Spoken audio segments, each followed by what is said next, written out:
With us right now, James Knull. And I like saying that the K is not silent. James, you are you're a licensed realtor. You're the founder of Mogul Realty Group, and you're found on the web at mogulrg.com. That's MOGULRG.com. James, thanks so much for joining us. Hey, it's my pleasure to be here. I've been very excited to be a guest on the podcast all week. So it's exciting to be here and chatting with you. Well, here we are. And we were kind of, fun trivia. So your last name is Knull. And of course, my English brain was like, well, it's pronounced Null. The K is silent, but because it originally comes from Germany, I'll let you, I had no idea. Yeah, it's a non-silent K, which is a little odd from a North American perspective, but in Germany, if any of you speak German out there, all the consonants get pronounced in most of the words, and so that's why some German words can be a bit of a mouthful. Yeah. And so that's how the non-silent K comes into effect. Excellent. All right, so where does Mogul Realty Group come from? Well, I was a solo real estate agent for about 10 years, and I hit a couple of huge performance milestones. So I decided to take a 1-year sabbatical and spend a year in Whistler, British Columbia, Canada, home of the Olympics in 2010. Thank you very much. And just spend a year skiing, mountain biking, and having a great time, and really contemplating my next business move. And I decided that scaling up from a solo realtor to founding a team was the next direction I wanted to take my career. And because we focus with investment-oriented clients so much, a lot of investors, they want to become real estate moguls. And because I spent a lot of this time thinking about creating a business that would have fabulous work-life balance, and because I was on the mountain skiing, I thought, hey, I love skiing the moguls. So the duality of that word was perfect fit for the business, because it really represents the business side and the fun side, the work hard, play hard mentality that we bring to the workplace. And that's how Mogul Realty Group was born. Yeah. So in the world of, real estate agencies, brokerages and so forth, you differentiate yourself from others in that you tend to be a little bit more investor focused? Absolutely. Yeah. That is our bread and butter business. Our primary focus for our clientele is investment oriented real estate in Western Canada. And so whether it's, purchasing pre-sales for speculating on appreciation, or purchasing buy and hold style properties for cash flow, development style properties, commercial multifamily properties, even just good old fashioned flipping. We work with all that type of stuff. So if there's a way to make money on it residentially in real estate, that's what we focus on for our clients. Yeah. So the advantage to that obviously is, once you build up a bunch of relationships, well, they're going to buy, and they're going to be doing transactions more often than the average homeowner. Exactly. Yeah. It almost takes our role from being just a realtor in terms of helping people, buy and sell an occupancy home on occasion. And it feels like being a wealth manager, a portfolio manager, because we advise our clients on strategies to build a portfolio of real estate assets and how to fit real estate into their greater portfolio of wealth creation. Yeah. So for those who are not in the know, what's the big deal with Western Canada? The great thing about Western Canada is it provides really, really great diversity in terms of real estate investment opportunities. There are 2 provinces which, are the equivalent of states in the United States. And one of the provinces, Alberta, is a great province for landlords. It is very, very landlord friendly with its tenancy laws. The taxes are incredibly low, so it's a great place to do fluid business. And the affordability index is in the highest percentile. So what that means from investment perspective is you can buy properties, rent them out, and make a ton of money every month in terms of cash flow. The second province, British Columbia, is really a growth market. So some of the major cities, Victoria, Vancouver, Kelowna, they are on massive trajectories over the last 20 years in terms of equity growth. And so things like pre-sale condo purchases are really, really popular. As well, British Columbia is a global tourist destination. So Mm, short-term rental, Airbnb rental, mhm. vacation rental. There's a ton of money to be made in some of the vacation hotspots in the province as well. So it creates, two great varieties of investment. There's very stable blue chip buy and hold real estate in Alberta. There's kind of more aggressive vacation rental and growth based speculative pre-sale style investing in British Columbia. So, it gives us the opportunity to help our clients build a diverse portfolio with kind of more aggressive stuff and more conservative stuff, all in one really safe Canadian location. Yeah. Now, what has Mogul done from a marketing standpoint? Like, what do you do to gain awareness for for your practice, for the work that you do?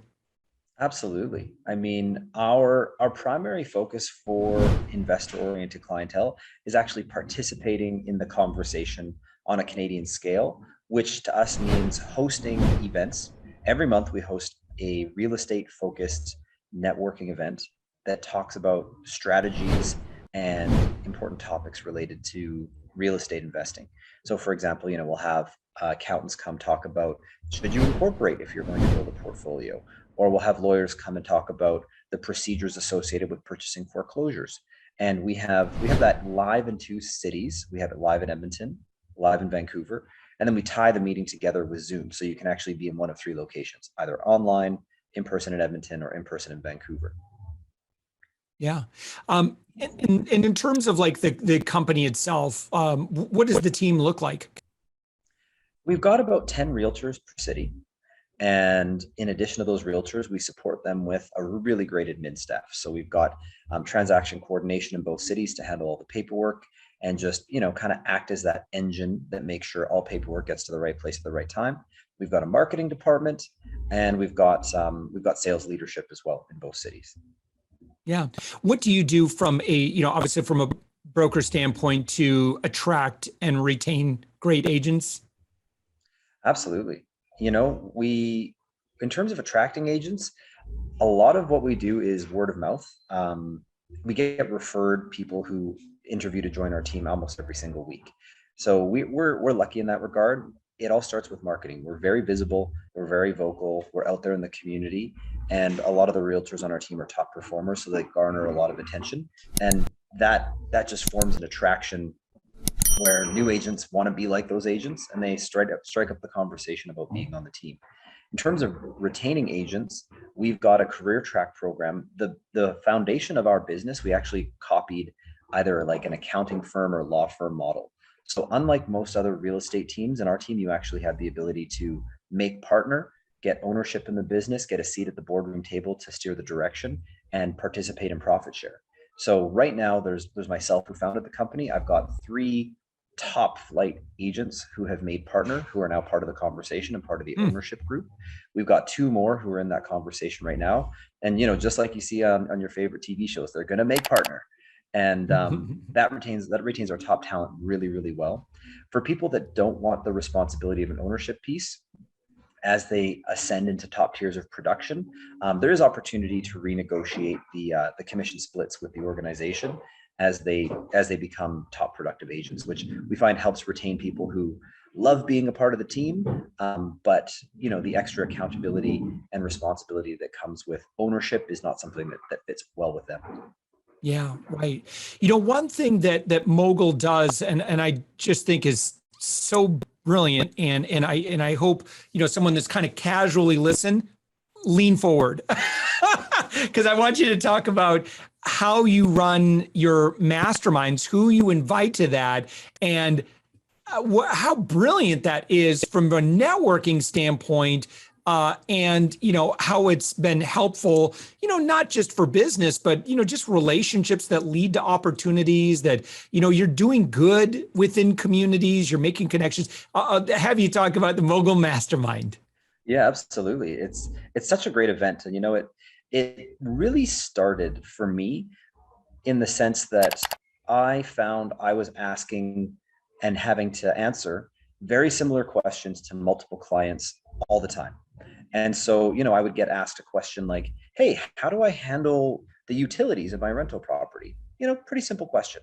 But answering it to 30, 40 people a month became very time consuming. A lot of my consultations, the conversations looked very, very similar with each client. So I thought, let's start answering some of those questions about investing in a more public forum.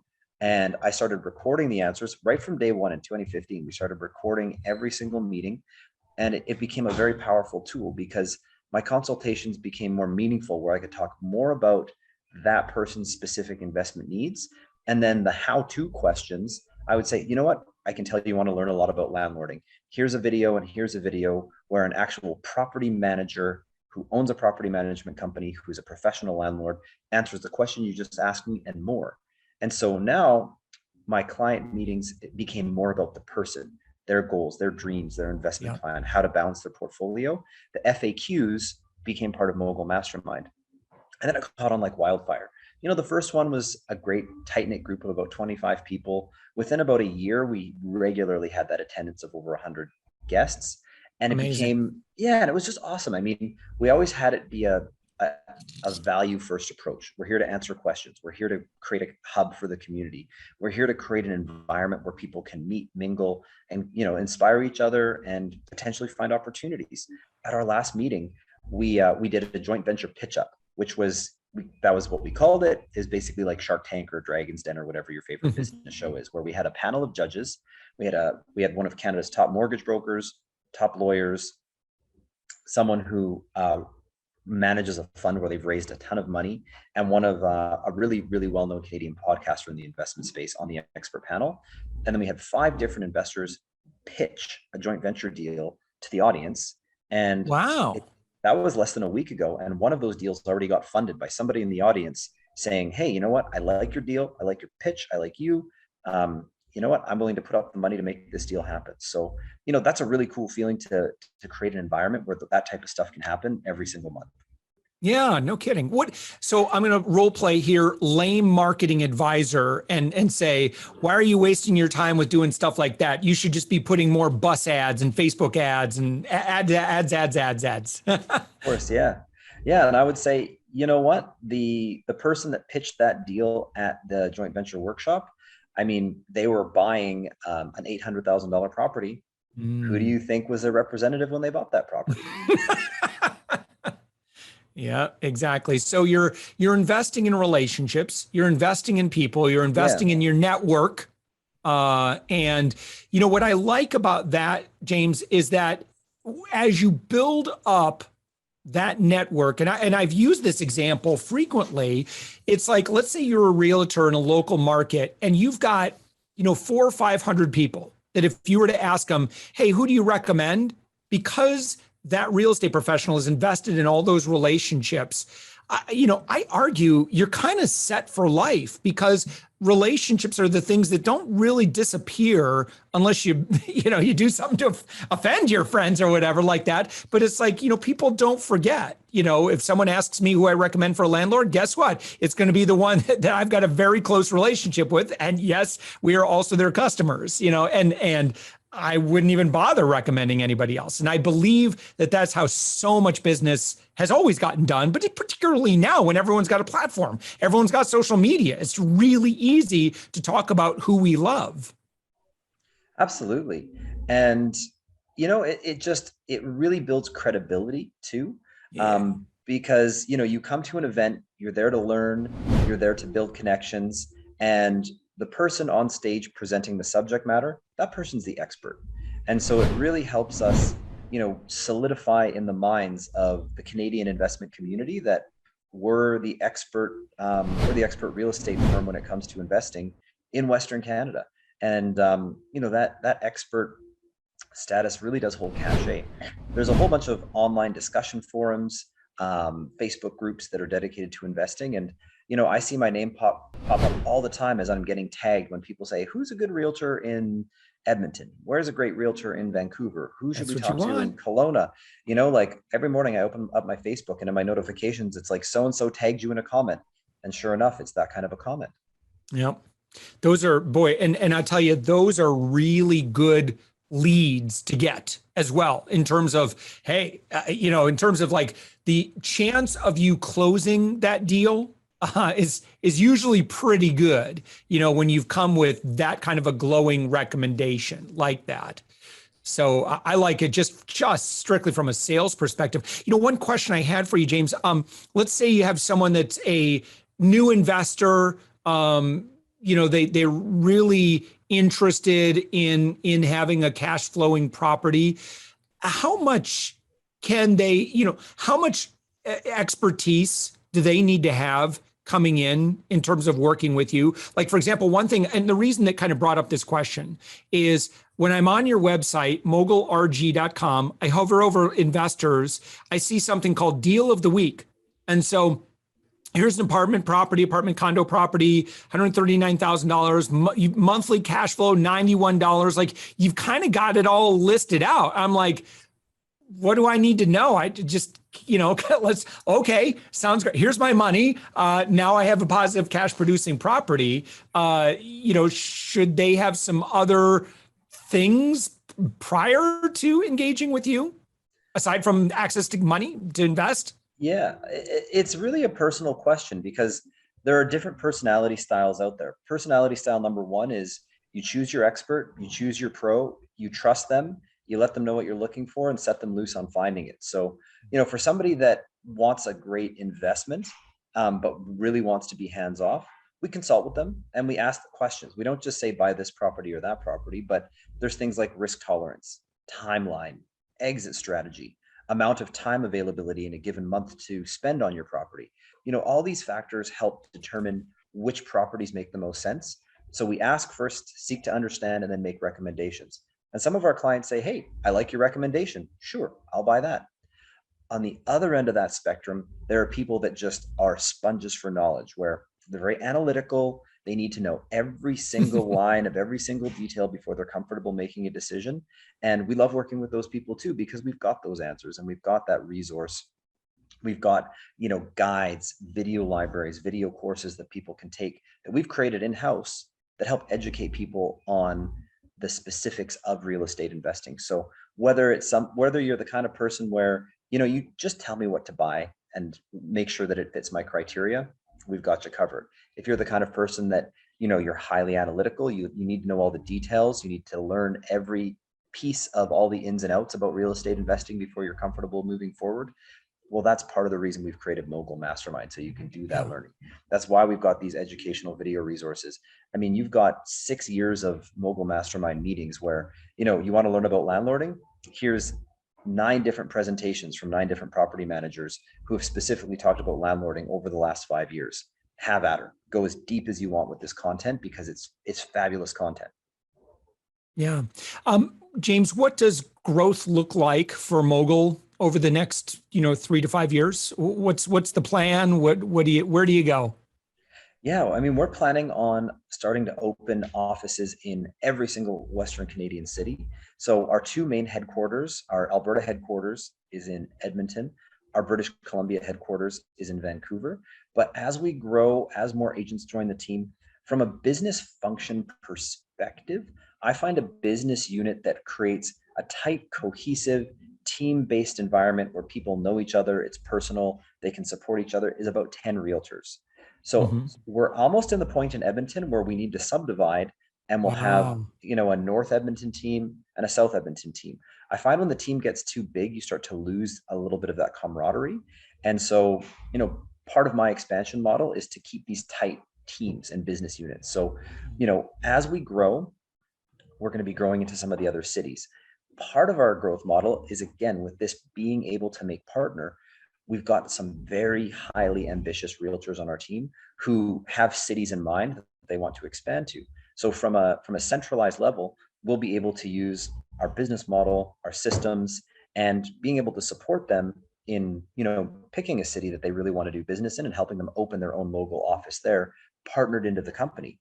So, over the next 5 to 10 years, I anticipate us having an office in every major Western Canadian city, probably a couple of offices in some of the minor cities too, and then having multiple locations in some of the big metropolitan areas, a North Edmonton, South Edmonton office, or, in Vancouver, we'll probably have one in Vancouver proper and then one out in the Fraser Valley, because Vancouver is a very geographically big place with lots of different opportunities. Yeah. Very, very cool. All right. So mogulrg.com. James, when someone goes there, what should they click on? Where do they engage? Particularly, what if they're like, hey, listen, I'd love to invest in, Western Canadian investment property. Like, how do they begin that conversation? Yeah, absolutely. I think the quickest way to start a conversation is just click contact us. There's so much on the website that's interesting in terms of resources. There's a property search portal. There's a pre-analyzed deal of the week. So, you have a pros and cons of the property and a spreadsheet that breaks down line by line the numbers of that property to show you the return on investment. In the market intelligence tab, there's a whole bunch of resources available to just learn about the different cities you can invest in. If you're a self-directed learner, you can poke around and enjoy all of that stuff. You can see the Mogul Mastermind video library. But I'd say just start a conversation. Let's, kind of cut through all that information because it can be overwhelming. Just introduce yourself, say hello. Let's get to know each other and see if there's an opportunity. So contact us, 100% the best way to strike up a conversation. Awesome. All right. James Knull, mogulrg.com. James, thank you so much for joining us. Thanks, Josh. I really appreciate it.